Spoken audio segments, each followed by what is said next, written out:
Super star కృష్ణకి సంబంధించిన Padmalaya studios 1987లో సామ్రాట్ అనేటువంటి సినిమా రిలీజ్ చేసే సంగతి అందరికీ తెలిసిందే. వాళ్ళ పెద్దబ్బాయి రమేష్ బాబు ఈ సినిమాతోనే హీరోగా ఇంట్రడ్యూస్ అయ్యాడు. అయితే ఈ సామ్రాట్ అనేటువంటి టైటిల్ 1987 సంవత్సరం ఒక వివాదం. ఈ వివాదం గురించి ఆ రోజు పేపర్లకి తెలుసు, ఆ జర్నలిస్ట్కి తెలుసు, ఆ రోజు సినిమా మ్యాగజైన్స్ చదివిన అభిమానులకి తెలుసు, అలాగే సినిమా ఇండస్ట్రీలో పెద్దలకు కూడా తెలుసు. కానీ నేటి జనరేషన్కి చాలామందికి ఈ వివాదం తెలియదు. కాబట్టి ఇందులో విషయాలు ఏంటో కూలంకషంగా నేను వివరిస్తాను. వివరాలు చాలా ఆసక్తికరంగా ఉంటాయి. ఆసంతం ఈ వీడియోని స్కిప్ చేయకుండా చూడండి. మీ అభిప్రాయాలు ఏదైనా ఉంటే కామెంట్స్ రూపంలో నాకు తెలియచేయండి. రమేష్ని పద్మాలయ స్టూడియోస్ ఇంట్రడ్యూస్ చేసేటువంటి ఈ సినిమాకి ఫస్ట్ డైరెక్టర్ ఎవరంటే రాజేంద్ర సింగ్ బాబు. ఈయన కన్నడ నుంచి తీసుకున్నారు. రాజేంద్ర సింగ్ బాబు ఆయన ఎలా ఉంటుందంటే టేకింగ్ కొద్దిగా స్లోగా ఉంటుంది.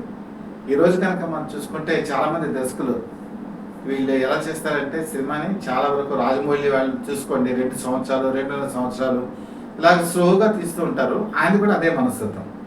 ఇందులో ఒక హీరో హీరోయిన్ అంటే రమేష్ బాబు సోనం వీళ్ళిద్దరూ ఒక సన్నివేశం ఏంటంటే సోనంని ఒక త్రాచుపాము కాటేస్తుంది. పట్టితో కొరికి ఆ విషయాన్ని తీసేటువంటి సన్నివేశం ఉంటుంది. దీన్ని ఆయన చాలా రోజుల పాటు చిత్రీకరించాడు రాజేంద్ర సింగ్ బాబు. ఒక లైటింగ్ ఎఫెక్ట్లో ఆ ఎఫెక్ట్ బాగా రావడానికి తీశాడు. నిజంగా ఈ షాట్ ఈ సినిమాలో చాలా బాగా వస్తుంది. కాకపోతే ఎక్కువ టైం తీసుకోవటం, తర్వాత రమేష్ బాబు తొందరగా సినిమా ఇంట్రడ్యూస్ అవ్వాలని చెప్పి ఇలాంటి ఉద్దేశంతో అప్పుడు సూపర్ స్టార్ కృష్ణ ఇంటర్ఫీర్ అయ్యి తేనె మనసులు అనేటువంటి సినిమా రాజేంద్ర సింగ్ బాబుకి ఇచ్చి ఆనందరావు నటించారు. ఇక్కడ వి మధుసూదన్ రావు అని చెప్పేసి మన వెటరన్ డైరెక్టర్ వెటరీ మధుసూదన్ రావు ఆయన తీసుకొని ఈ సినిమాని కంప్లీట్ చేయడం జరిగింది. అయితే అక్కడ వరకు కథాపరంగా చూసుకుంటే బేతాబు ఇది సన్నీ డియోల్ నటించినటువంటి సినిమా. నార్త్ ఇండియాలో బ్రహ్మాండమైన హిట్, మంచి స్టోరీ. దాన్నే తెలుగులో కూడా తీసుకున్నారు. సంగీతం ఏమో బప్పీ లహరి, మ్యూజిక్ కూడా ఈ సినిమాకి ఒక అడిషనల్ అట్రాక్షన్ కూడా మనం చెప్పుకోవచ్చు. ఆ రోజు యువతంతా కూడా చాలా క్రేజ్తో ఊగిపోయింది. సూపర్ స్టార్ కృష్ణ కొడుకు ఇతను బ్రహ్మాండంగా చేస్తాడు, బ్రహ్మాండంగా ఈ సినిమా వస్తుందనే ఎక్స్పెక్టేషన్స్ మార్కెట్ అంతా ఉంది. కరెక్ట్గా ఇదే సమయంలో సామ్రాట్ అనేటువంటి టైటిల్ పద్మాలయ వాళ్ళు అనౌన్స్ చేశారు. అనౌన్స్ చేసిన వెంటనే ప్రాబ్లం వచ్చింది. ఇక్కడ బాలకృష్ణ ఆ రోజుల్లో మరి 1987లో రైజింగ్లో ఉన్నాడు. ఆయన కూడా ఒక సినిమా తీస్తున్నారు. దానికి దర్శకుడు కె రాఘవేంద్రరావు, శేఖర్ బాబుని ఆయన ఈ సినిమాకి ప్రొడ్యూసర్ కేసీ శేఖర్ బాబు. ఈయన అంతకుముందు సత్తాలు లాంటి సినిమాలు కూడా తీశారు. అలాగే సూపర్ స్టార్ కృష్ణకి మంచి మిత్రుడు కూడా. వాళ్ళిద్దరు చాలా ఫ్రెండ్లీగా ఉండేవారు. అలాగే రాఘవేంద్రరావు కూడా కృష్ణకి మంచి ఫ్రెండ్. అలాగే బాలకృష్ణ ఒక విధంగా మంచి ఫ్రెండే తను కూడా. ఎందుకంటే బాబాయ్ అని చెప్పి కృష్ణ ఎప్పుడు గౌరవిస్తూ ఉంటారు. అయితే ఇక్కడ ఈ అందరినీ విడదీసింది ఏంటంటే రాజకీయాలు. 1984లో సూపర్ స్టార్ కృష్ణ కాంగ్రెస్ పార్టీలోకి ఎంట్రీ ఇవ్వటం, ఆ తర్వాత నా పిలిపే ప్రపంచం, మండలాధీశుడు ఇలాంటి సినిమాలు తీయటం, దాంతో తెలుగుదేశం పార్టీ సూపర్ స్టార్ కృష్ణకి మధ్య గ్యాప్ అనేది వచ్చింది. అలాగే తెలుగుదేశం పార్టీని సపోర్ట్ చేసేటువంటి దర్శకులు కానీ నిర్మాతలు కానీ వాళ్ళంతా ఒక సెపరేట్ వర్గంగా మారిపోయారు. అలాగే శేఖర్ బాబు కూడా ఈ సినిమా కూడా టైటిల్ సామ్రాట్ వచ్చి పెట్టారు. అక్కడే డిస్ప్యూట్ అంతా కూడా వచ్చింది. ఇందులో ఎవరు వెనక్కి తగ్గల. అనౌన్స్ చేసిన తర్వాత అప్పుడు ప్రాబ్లం ఎక్కడొచ్చిందంటే ఒకే టైటిల్తో సినిమాలు 2 రిలీజ్ కావు. ఇది అందరికీ తెలిసినట్టు సత్యమే. అయితే ఇక్కడ టైటిల్ రెండింటికి ఎలా వచ్చింది అంటే హైదరాబాద్కి సంబంధించిన ఫిల్మ్ ఛాంబర్లో పద్మాలయ స్టూడియోస్ వాళ్ళు ఈ సామ్రాట్ అనే టైటిల్ వాళ్ళు రిజిస్ట్రేషన్ చేయించుకున్నారు. ఒక చోట కనుక రిజిస్ట్రేషన్ అయితే అక్కడ వేరే టైటిల్ వేరే వాళ్ళకి ఇవ్వకూడదు. అదే సహజంగా ఉండే రూలే. కాకపోతే మద్రాసుకు సంబంధించిన ఫిల్మ్ ఛాంబర్లో ఈ కేసీ శేఖర్ బాబు కూడా ఒక టైటిల్ రిజిస్ట్రేషన్ చేయించారు. అది కూడా ఏముంది, సామ్రాట్ అనే ఉంది. ఇక్కడ వీళ్ళ ఆర్గ్యుమెంట్ ఏంటంటే పద్మాలయ సంస్థ ఆ రోజు చేసిన ఆర్గ్యుమెంట్ నేను చెప్తున్నాను. మద్రాసుకు సంబంధించిన ఫిల్మ్ ఛాంబరు రిజిస్ట్రేషన్ సంబంధించిన పేరుని సరిగా నోట్ చేయలేదు. అంటే జనరల్గా మీకు రిజిస్ట్రేషన్ ఎలా ఉంటుందంటే 1 2 3 4 ఇలా వెళ్తుంది ఆర్డర్. కానీ 1 పెట్టి తర్వాత గ్యాప్ ఇచ్చి 5 పెట్టి అక్కడ ఒక పేరు రాసి ఇలాగా కొన్ని అవకతవకలు జరిగాయి. కాబట్టి యాక్చువల్గా మాకున్నటువంటి ప్రయారిటీ మేము కరెక్ట్గా రిజిస్ట్రేషన్ చేయించాం. మా టైటిల్ అనౌన్స్ చేసిన తర్వాత హడావిడిగా అక్కడ చెన్నైలో వీళ్ళు చేశారు, మా సినిమాని దెబ్బ కొట్టడానికి, మా సినిమా రిలీజ్ అవ్వకుండా ఉండటానికి ప్రయత్నం చేశారని చెప్పి పద్మాలయ సంస్థ ఆరోపించింది. దీంతో పెద్దలందరూ కూడా ఇందులో జోక్యం చేసుకున్నారు, సినిమా ఇండస్ట్రీకి సంబంధించిన పెద్దలందరూ కూడా. కాకపోతే ఎక్కడొకటి ఎమికబుల్ సొల్యూషన్ దొరకకపోతే పద్మాలయ వాళ్ళు కోర్టుకు వెళ్ళారు.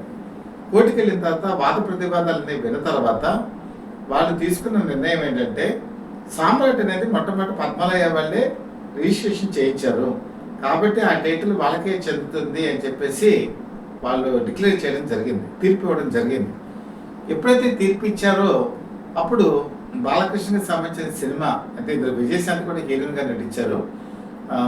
అప్పట్లో ఎన్టీ రామారావు ఏంటంటే, ఎలాగైనా సరే బాలకృష్ణ కెరీర్ బాగుండాలి, అతన్ని సినిమాలని కూడా మంచి దర్శకుల చేతిలో ఉండాలని రాఘవేంద్రరావుకి అప్పచెప్పారు. అతని కెరీర్ బాధ్యత అంతా కూడా ఒకసారి సామ్రాట్ అనేటువంటి టైటిల్ నిర్ణయించుకున్న తర్వాత మళ్ళీ వెనక్కి తిరగటం అనేది బాగుండదు.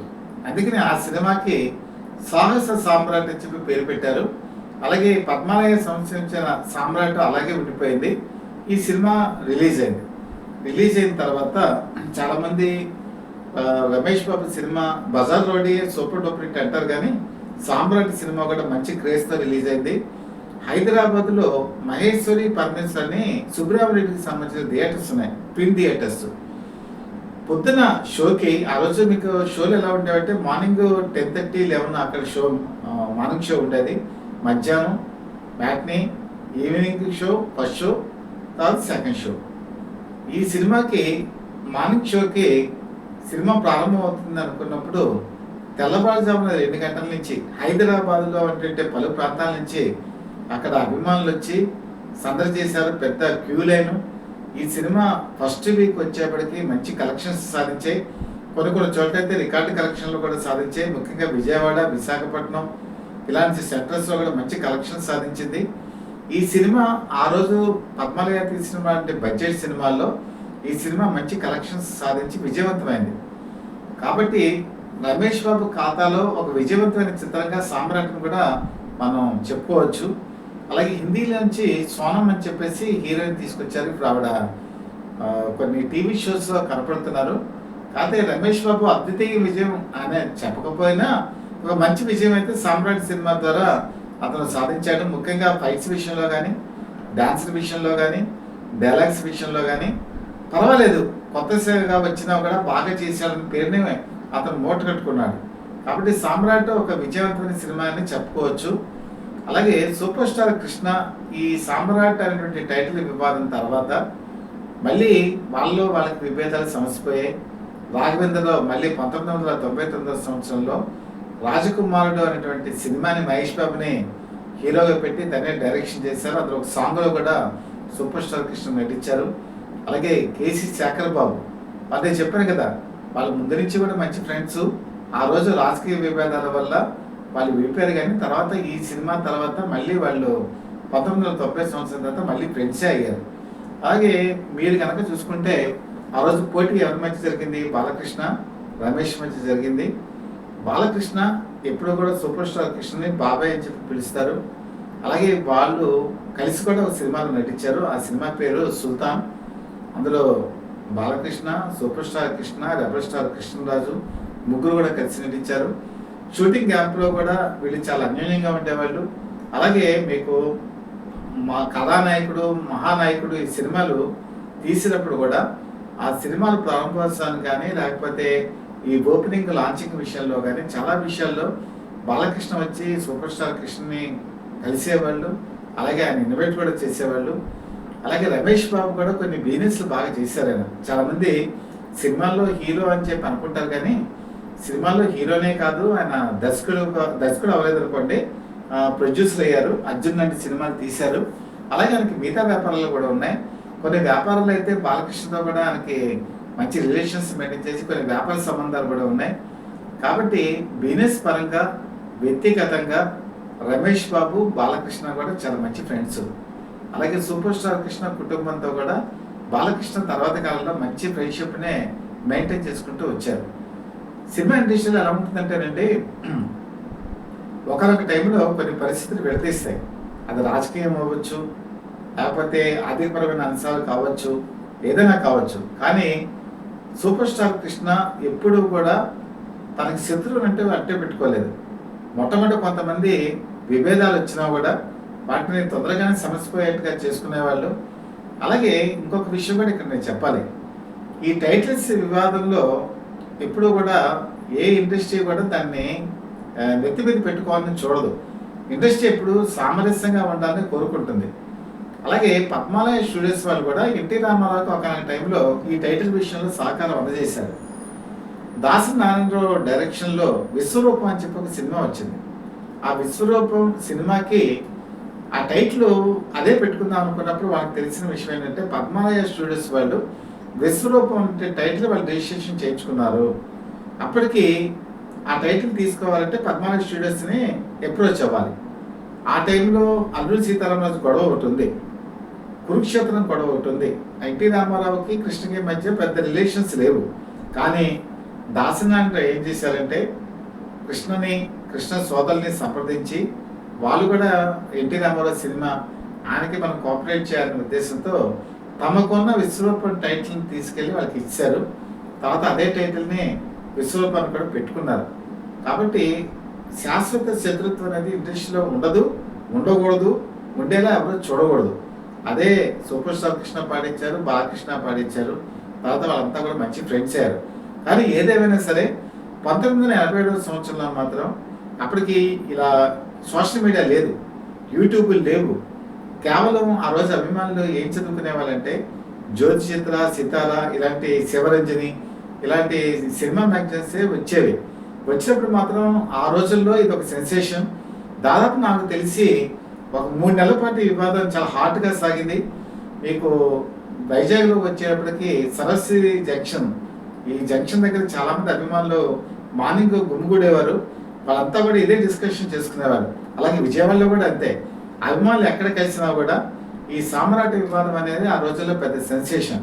అలాగే ఇండస్ట్రీలో కూడా డైరెక్టర్స్ 10 మంది కలిసిన, లేకపోతే ప్రొడ్యూసర్స్ కలిసిన వాళ్ళందరూ సౌత్ ఇండియాలోనే ఈ వివాదం అక్కడ తమిళనాడులోను, తర్వాత ఇక్కడ ఆంధ్రప్రదేశ్లోను చాలా ప్రతిష్టాత్మకంగా స్థాయికి వెళ్ళిపోయింది. చివరికి నేను చెప్పాను కదా, అక్కడ తమిళనాడులో వచ్చేటప్పటికి సూపర్ స్టార్ కృష్ణ ఏమో కాంగ్రెస్ పార్టీలో ఉన్నారు, రాజీవ్ గాంధీ అప్పటికి ప్రైమ్ మినిస్టర్. అన్నాడీఎంకే పార్టీ కూడా ఈ విషయంలో ఇన్వాల్వ్ అయింది. అన్నాడీఎంకే నాయకులు కూడా ఈ విషయంలో ఇన్వాల్వ్ అయ్యారు. ఇటు పక్క ఉమ్మడి ఆంధ్రప్రదేశ్, ఇక్కడ తెలుగుదేశం పార్టీ అధికారంలో ఉంది.